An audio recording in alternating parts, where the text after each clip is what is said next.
He's done it all. Hundreds of skydives, traveled the world, army, police work, intelligence work, and prison. Now he's an author and a biker with an axe to grind. He's Dennis M. Young.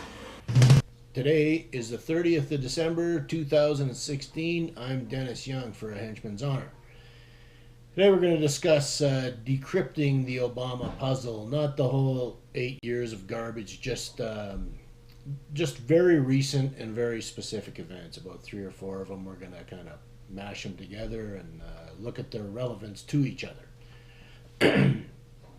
So the first thing you got to do when you're going to put a puzzle together is to know how many pieces there are. If you go and you think there's 4 pieces to the puzzle, put them together and they're done, got it all, and you find out later that it was a 32-piece puzzle, well, you're missing a whole lot. And yes, I'm speaking about intelligence here. So, and then once you get all the pieces put together, then you got to discover the meaning of those pieces. You know, you got to get value from, you got to have the right direction, the right analysis for each piece and how it pertains to another. It really is a very confusing puzzle. What can happen is that you can run into a natural occurring event that is maybe, you know, if you're dealing with foreign cultures and say you're overseas and something happens every year, like at the end of Ramadan, there was lots of AK-47 gunfire, and the people who didn't know thought that the whole world was erupting, let's get ready to roll. And you know, they didn't really understand that every year at the end of Ramadan there's lots of booze in Bosnia anyway, and lots of gunfire, and it was a normal thing. We could go into towns where there was lots of gunfire and just do our business without much concern. So this is kind of you know, this is what the global warmists have done. They said in the early 90s or late 80s, they said the earth is warming, it's a catastrophic event, we have to do something. No, the earth has always warmed, and you know, ironically, it hasn't warmed practically since then, but that's a whole other issue. It's just you just got to be aware that things happen naturally. Gunfire or global warming, doesn't matter. And as the classic Saul Alinsky strategy dictates, you always accuse your enemy of doing what you are doing. So if you're planning to commit some evil deed, you gotta back it up with a campaign or rhetoric that the other guy is doing just that, put him on the defensive and blame him. This is all coming into I'll get it specifically into what I'm talking about here. So Saul Alinsky is the guy who wrote Rules for Radicals, which Clinton emulated in college and wrote a glowing thesis on this book. And Saul Alinsky, and he's the greatest scumbag on the planet, and he's completely dishonest, and that's how these people, they followed these rules to get power. And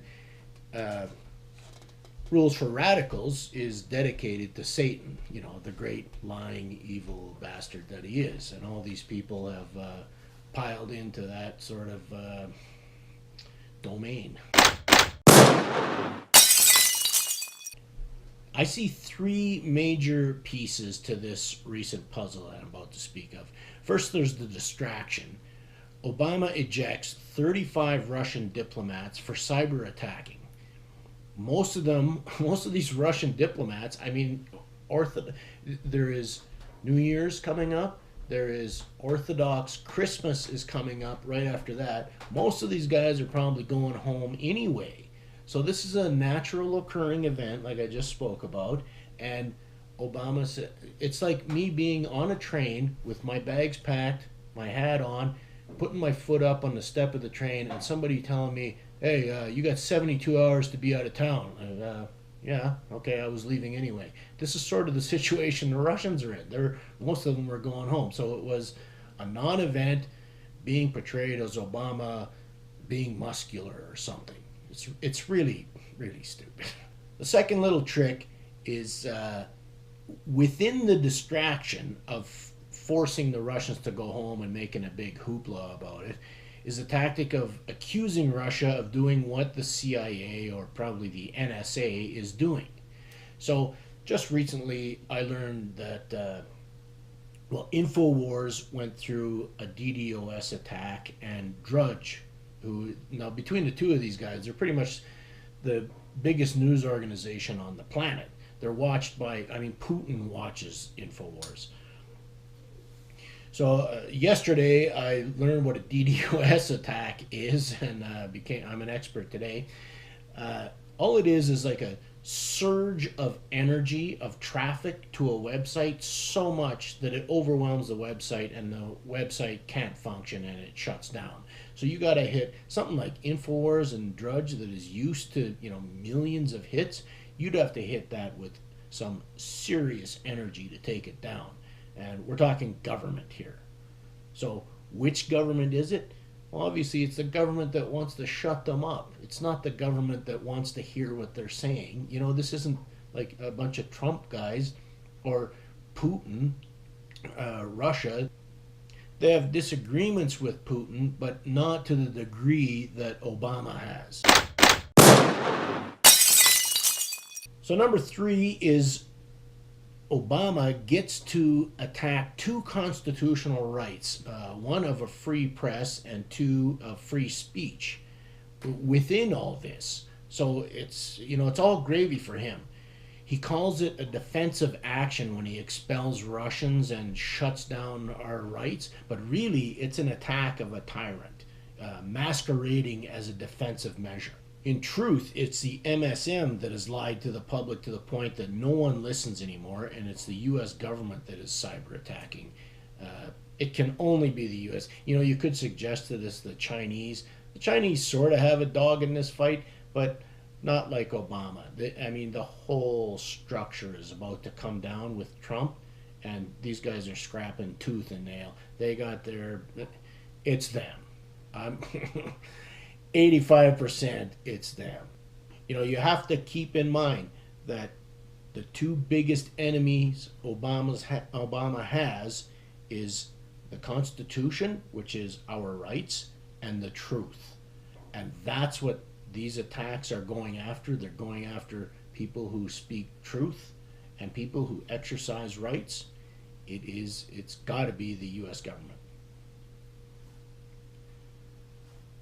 Don't let this fancy bullshit tap dancing Obama fool you. Overall, it's a pretty amateurish operation that is pretty easily discovered. Sometimes the character of a player can come out and become an element of the puzzle.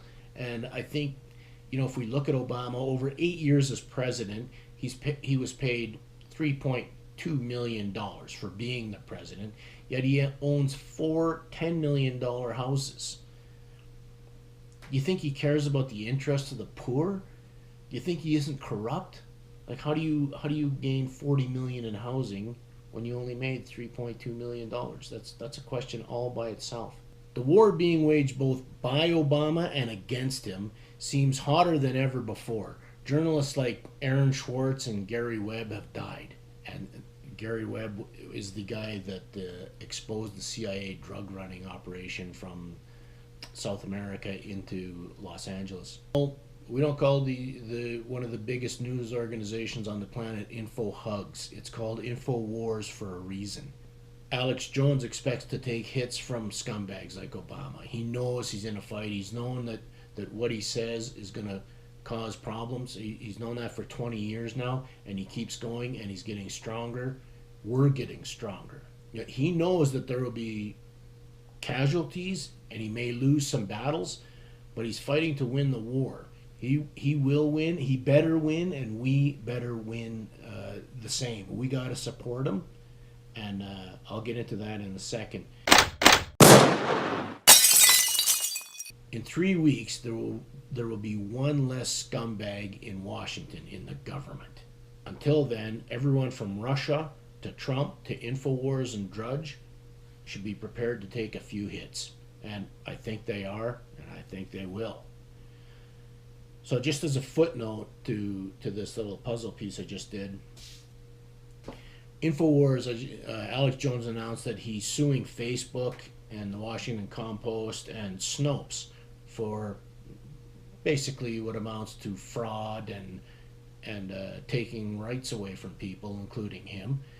I think we need to get behind him in a big way. This fight is for us.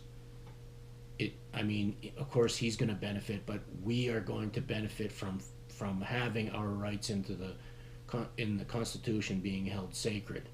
So if you go to Infowars.com, you can buy product from there or donate or whatever you do. But if you have kids or grandkids, this is for them. We cannot lose this fight. That Constitution was written up by men who are, you know, they're basically geniuses, or very intelligent, experienced people. And they put all the rules in that Declaration of Independence and the Constitution with a lot of thought. And we can't go away from what those fine men wrote about, even though they were imperfect themselves. We have to get behind the fight and support the Infowar. I'm Dennis Young for a henchman's honor.com.